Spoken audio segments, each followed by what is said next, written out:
अस्सलाम वालेकुम दोस्तों, वेलकम टू माय चैनल। इस वीडियो ट्यूटोरियल में मैं आपको सिखाने जा रहा हूँ कि हम MS एक्सेल में किसी ख़ास एरिया के लिए कोई नेम कैसे डिफ़ाइन कर सकते हैं और फिर उसी नेम का क्या बेनिफिट हमको हो सकता है। तो यहाँ पर फॉर एग्ज़ाम्पल मैं इस एरिया के लिए कोई नेम डिफ़ाइन करना चाहता हूँ, तो यहाँ पर मैं इसी पे कोई बॉर्डर अप्लाई करूँगा कि ये मेरे को शो हो जाए कि इस एरिया के लिए मैंने कोई नाम डिफ़ाइन कर चुका है।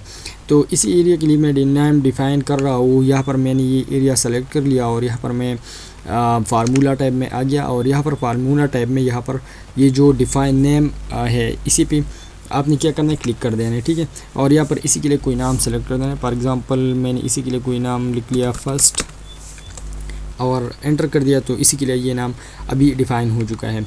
अब मेरे पास यहाँ पर फॉर एग्ज़ाम्पल यहाँ पर कोई वैल्यूज़ है जो कि बहुत सारी जगहों पर है, ठीक है।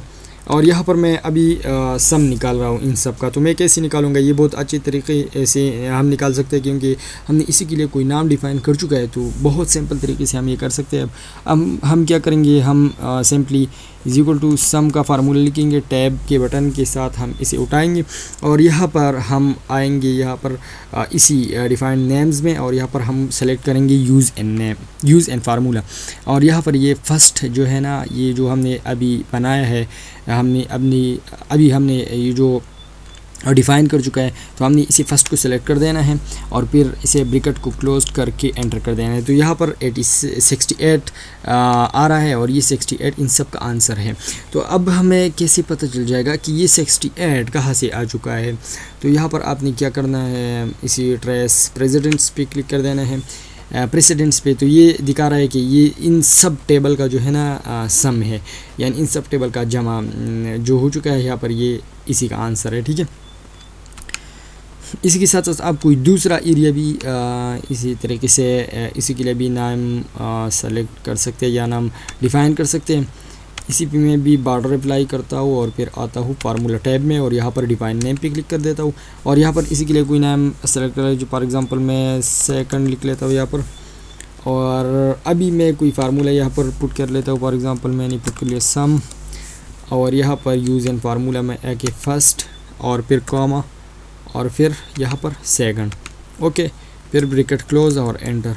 तो यहाँ पर ये 68 अभी दिखा रहा है। अगर यहाँ पर मैं कोई एंट्री करूँ, फॉर एग्ज़ाम्पल मैंने 1 लिख लिया, तो यहाँ पर ये 69 हो गया क्योंकि वहाँ का जो 1 था ना, यहाँ पर इसने क्या कर दिया, सम कर दिया। यहाँ पर मैं कोई और चीज़ लिख लेता हूँ, फॉर एग्ज़ाम्पल मैं 11 लिख लेता हूँ, ठीक है। यहाँ पर मैं कोई और 11 लिख लेता हूँ, ठीक है। तो ये सब जो है ना यहाँ पर अभी सम हो रहा है, ठीक है। तो अभी मेरे को ये कैसे पता चल जाएगा कि ये 103 जो है ना, ये कहाँ से आया है, किस चीज़ का ये सम है। तो ये मैं यहाँ पर इसी को सेलेक्ट करके यहाँ पर ट्रेस प्रेसिडेंट्स पे क्लिक करूँगा, तो ये दिखा रहा है कि इन दोनों टेबल्स का जो है ना ये सम है, ठीक है। और अगर मैं इसी को चेक करना चाहता हूँ तो ये मुझे दिखाएगा कि ये सिर्फ इसी टेबल का जो है क्या है, इसी टेबल का सम है, ठीक है। अगर इसी एरोज़ को आप रिमूव करना चाहते हैं तो यहाँ से रिमूव कर सकते हैं। और ये ट्रेस डिफेंडेंट्स क्या करते हैं, तो ये फॉर एग्ज़ाम्पल ये 11 है, तो मैं ये चेक करना चाहता हूँ कि ये 11 कहाँ पर यूज़ हो चुका है। तो यहाँ पर मैं ट्रेस प्रेसिडेंट इस दूसरे वाले पे जो है ना क्लिक करूँगा, ट्रेस डिफेंडेंट पे।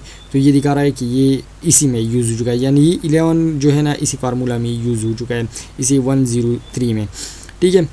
इसी के साथ साथ मैं ये 11 चेक करना चाहता हूँ कि ये कहाँ पर यूज़ हो चुका है। तो यहाँ पर मैं ट्रेस डिफेंडेंट्स पे क्लिक करूँगा, तो ये कह रहा है कि यहाँ पर भी यूज़ हो चुका है इसी फार्मूला में और इसी में भी। तो ये था हमारा आज का वीडियो जो कि नेम डिफ़ाइन करने के बारे में था। शायद आपको अच्छी लगी क्योंकि बहुत इंटरेस्टिंग जो है ना कंपोनेंट है ये एक्सेल में कि हम किसी ख़ास एरिया के लिए नेम डिफ़ाइन कर सकते हैं और फिर बहुत बेनिफिट्स हम उस नेम से, उस एरिया से जो हमने नेम डिफ़ाइन कर चुका होता है उसी से उठा सकते हैं। तो अगर वीडियो आपको अच्छी लगी हो तो प्लीज़ वीडियो को लाइक कर दीजिए, दोस्तों के साथ भी शेयर कर दीजिए ताकि वो भी इससे कोई फ़ायदा हासिल कर सके। और इसी के साथ साथ हमारे चैनल को भी सब्सक्राइब कर दीजिए, बेल आइकन को भी साथ में दबा दीजिए ताकि आपको हमारे नेक्स्ट वीडियोज़ की नोटिफिकेशन भी वक्त पर मिल सके और इसे ऐसे इंटरेस्टिंग वीडियोज़ आपको भी नेक्स्ट में मिल सके। तो thanks for watching and bye bye for now.